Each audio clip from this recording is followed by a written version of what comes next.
kono ngo karamo kojo walli fiiɗo nder deftere wiyetende hisnul muslim heɓaale ay leɓɓi ɗiɗi law fittin riyado janna no ko jama Souleymane no gasa haala nande eyo waaw nden noon ko on ton ko musil amma mbeɗami fama amma fi hella ñawore maskugol e hoore barme si tawi goɗɗo no barmi imma barme on ko helugol haray mo haɓɓana keɓɓule ma ɗum hara imo haɓɓirana bandu leppi ma ko waylo mum ɗum ɗon fof no dagi si tawi terde nden ko lootetenode wano ka koynga ma ka juuɗe haray ko yo masku e hoore mum o loota ko selli kon ha moƴƴa o maska ko sella kon tigi fiwata ndiyan ɗan yahu memmina barme on heccinɗinamo hokka mo nawnare ko haray islam on no yaani neɗɗanke jippito hella ko sari a on yamirimo kon o newnane gollugol lonto muɗum digi fiita lorra aro yeeso woɓɓe goo e sahay goo arno landi yimɓe goo ɓe ala fiɗu e diina fewndo nulaaɗo ɓe inni a meɗen barmi si tawi no waawi ka men tamo ma men maska men feƴƴina e hoore barme on hara men lootaade tawi barme on ko ka hoore woni ɓe wi wo dagata ko fu ko be ɓe loote ɓe yahi ɓe looti ɗum ɓuuti waaƴi woni sabu makko o maayi nawnande nangimo o maayi ɓaynulaaɗo humpitiki ɗum hakke ko tiggi o maakuno qataluhu qatalahumullah fa halla yasalu islam ya'lamu nulaaɗo maaki allah huɗii ɓe ko honno ɓe lamdo ɓay ɓe annda ɓe warii oya allah kadi e warɓe par ce que ko fatwa mo annda si goɗɗo annda yo fammi taw waɗu fatwa haa on fatwa lorroya ma o ñembe hara ko fenaani hara ko nambara addata jooni noon si tawi goɗɗo no mari barme taw barme on suusata ndiyam yo lootu ko barma kon o maska ko barmi kon si koye hoore keɓɓuɗe si koye hoore bande si tawi woni ɗen ko yo moolutum o feƴƴina temmere nden ina o meme kono hatta o tirota ko selli ko si tawi ko barmi kon no ɓuri ɗuuɗude tawa maskata ko o tamo haray mo newnana kadi tama konngol e hoore ko lasde on ko sallika konngol kono newnanede on no newna ligui fiwo tawti lor Bismillahirrahmanirrahim. Wassalatu wassalamu ala rasulillah. Akhirahumullah wa ra'akum ya syekh. Haray ang puluhan danda ada bedo mati takut bati Quran. Jamu gol Quran tasko. Jono no wodi wo ara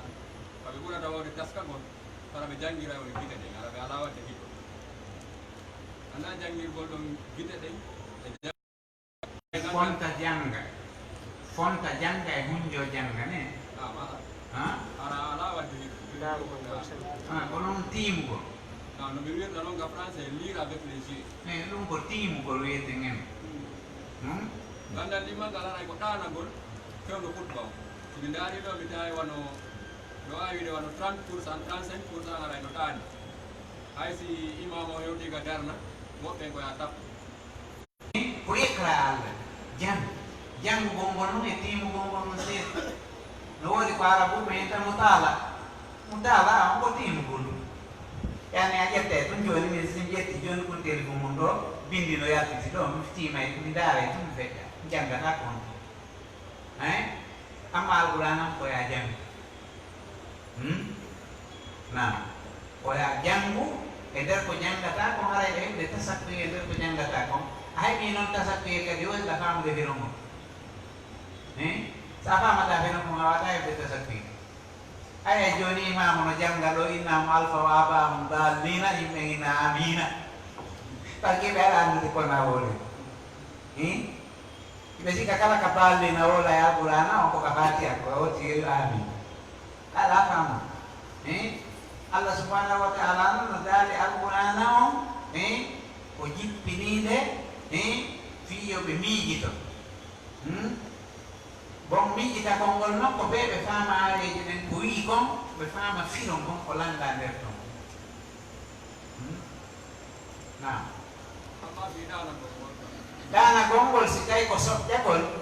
bonnata e hunde si tawi noon ko ɗanagol tigi tigi bonna e sarwiki o yani ɗanagol fi soƴƴagol tun soƴƴagol noon sin jooɗike ɗo joni miɗo wawi soƴƴade mi soƴƴo seeɗa mi maƴ mi soƴƴo kadi seeɗa mi maƴ bonnatalan sarwiki o kono si mi ɗaniki hatta mi anda komi feƴƴude no janngede mi ala nan hala ko tuma lanna few goɗɗo maƴi nan mi yehimo noon alay sarwiki on firtike oɗo waɗa si kalmo ko ɓen fof ko ɓuri wowlude konnguɗi selluɗi fii ka ñaawore ɗoyngol ko malikiyankeɓe malikiyankeɓe ko feere maɓɓe nden ɓuri jistude fii ka ɗoyngol ɓeyni ɗoyngol ko teddungol juutungol ma ɗum raɓɓiɗungol teddungol ma juutugol hayfugol ma hayfugol raɓɓiɗungol hayfugol raɓɓiɗungol ngol firtata juutugol hayfugol ngol no yiɗa rewolti salli teddugol juutugol ngol ko bonnay salli teddugol hay ngol raɓɓiɗi neɓal hay seeɗa no yiɗa rewolti salli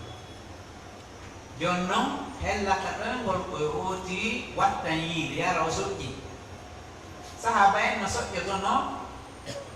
hoore nden dillo ni ooti maƴa kono si otti ɗanike ha hari haray feere wala yawa sallikol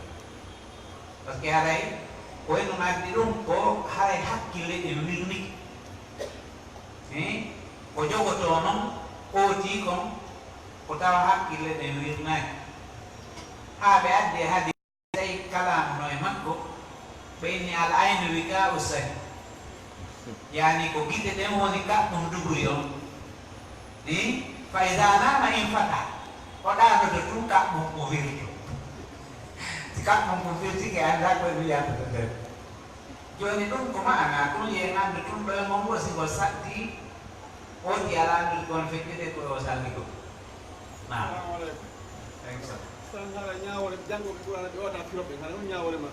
ɓe heɓay baraji mo jangi alqur'ana emo nande mana on o ala nande mana on emo ette ettennade o ala ette ettennade o heɓay baraji kono nafa ko o jangata kon o heɓi yosi mo famude ko ni heɓugol baraji e heɓugol nafa on no seedi koy a heɓay baraji ko wonɗa jangude kon kono ko ɓe lanni nder ton kon a heɓay nafa mum ala andude ko wawata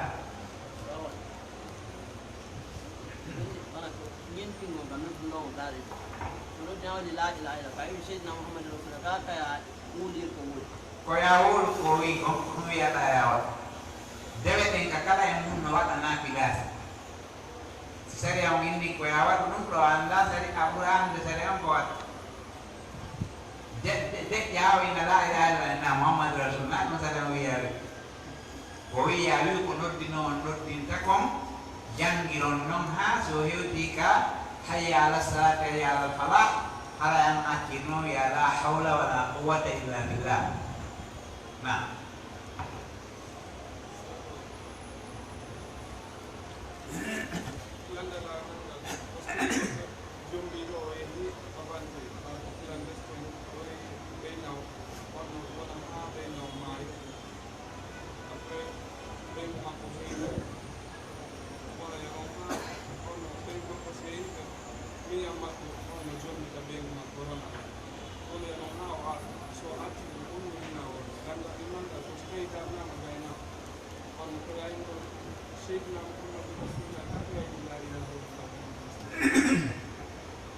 oɗo ko landi ko fi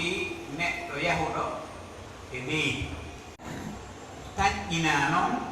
o hettike e laawol ngol tawa ka o arnoɗon ko nokkure hulɓinide wono yolorde wona yolirede ko nandi e mum si tawi woni ɗen ɓe hotto tum wonde o maayi ɓayno noon ko hotta ko yaqine ala ɓeygu makko heyno goɗɗo jommam wono e noon o arta so arti koyo yonguɗo mo accitumo feere o ala o eddino leppi tati o hootaka mboodi makko umitagol dewgal ala ko dewgal ngal no wuuri haray si kadin alhaaliji kadi hawñataake ko ɓe dumunne moolanaɗo waɗe ha yanane o maayi ma yanane wonde o wan duuɓi ko iwno ɗon kon tawa yo heɓi taaliwana majjo o wata wuurde ɓaawo ɗin ɗo so yaltuno ɗo komo duuɓi 60 woni ha duuɓi 20 duuɓi 30 ɗum fof o humpitaka aray ɗon ɗo ñaawe o maayi amma hattagol mo ɗum yanay ko mari kon rewɓe rewɓe jawɗe ko nandi e mum ɗum wattaka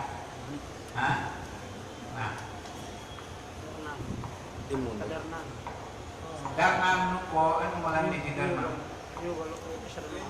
ko ɗum mi jaabina darnan ɗum ko ya ñemmin ko darno on wolata ko so wi allahu akbar janga ashhadu an la ilaha illallah janga ashhadu anna muhammadan rasulullah wi asibanu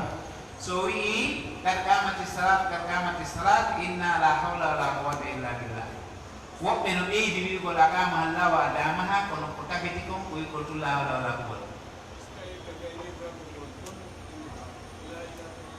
kalas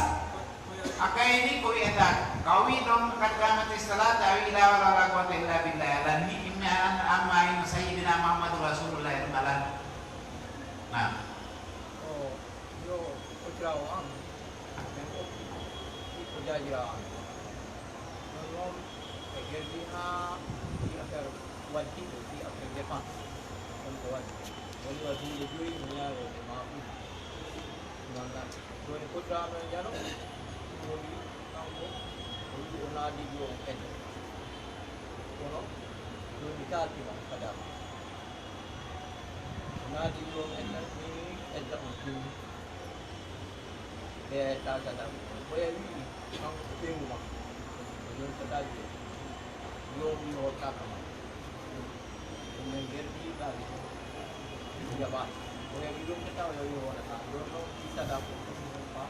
ɗon si tawi woni ɗen goɗɗo jombi suddiɗo haray dépense suddiɗo on ko hakke suddiɗo on ko waajibi e gorko on ko bewita dépense ɗum ɗon ko farilla mo allah talli e hoore gorko dépense on ko kanko ittata si debbo noon no mari o itti haray ko sadaka o o ko baraji o mari kono sariya o parlama hayti mo mari bon si debbo muññike ma o rewi nokkugo ka dagi o dépense o ko baraji o mari si tawi o ronko wawata muññade o inni ene mi wullitike dépense am on ala heddade haray ko sariya o ñaawo hakkunde maɓɓe o ƴanta gorko on dépense o mo jogdita debbo si tawi woni ɗe gorko on heɓata dépense fes haray daganike debbo on wullitagol torto hoore muɗum o yaha ka heɓanoyɗo mo dépense goɗɗo jomba amma yo mawɓe ɓen inno ɗumminaɗi yedda ni ɗum gasata par ce que wona kamɓe jogui waɗgol eddan oɗo makko nattamo edda ɓen makko nattamo edda koyo debbo on wullito so wulliti ɓe wullitike ɓe tummodira ɓe ñaawa e o wullitike hakke mum o joni a wawa e addudemo ka a wawata ene mi wata wadde a wacci debbo o accitamo so wi noon mo accitata ɗum ɗon kadi ñawore nden egga yaha e hul ka ɓoori ko ɗon ɓen kadi no mari ñawore feere amma yo baba min tummi naadi edda timmi ɗum ko tenani nam goto lutti nam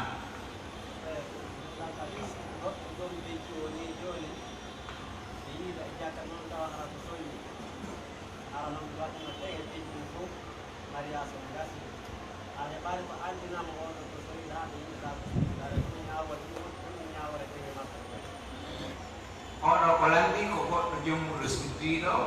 tawi caka suddiɗon ko reedujo ñawore nden ko yo darnu dewgal ngal taw hara kanko e debbon ɓe kafani bandi few ɗum noon ɗo yo ɓe weddodude ɓe kafa bandi ko yo ƴettumo natta ka mawɓe makko ɓe debbo wontira ka mawɓe mum ɓen ha tuma o jibini o so jibini ɓe humito dewgal ngal o arta ka woodi makko si tawi ɓe famodiri si tawi kadi ɓaye huɗare naati tawi mo faala accitire ɗum kadi mo mari liberté accitire amma si mo yiɗi jogitagol ko debbo o wonay ka mawɓe mum ɓen ha o jibina boobo on ko nene laamu mum ƴeewi o artata e boobo on ka moodi makko fiyota o newmo ha sikke kanko woni baaba makko ko nene makko jeeyi windete kayɗi walline oɗo dey na ɓiɗɗo kaari ko ɓiɗɗo nene la fiyota donndi yanoyima ɗum gottu goo bon si ɓe gayni ɗum ɗon ɓe humito dewgal ngal ko waɗi dewgal ngal ko humirano ko jamfa ngal huma e hoori reedu dewgal humatake e hoori reedu si dewgal humama e hoori reedu ngal humitete kadi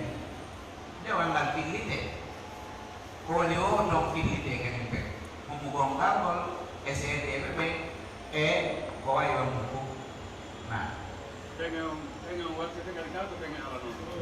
noon non teŋe o wattete kadi si innama humitete andi haray ko humano ko boni yani huntike si tawi ko humano ko huntike ko hume kadi ka na assalamu aleykum wa rahmatullah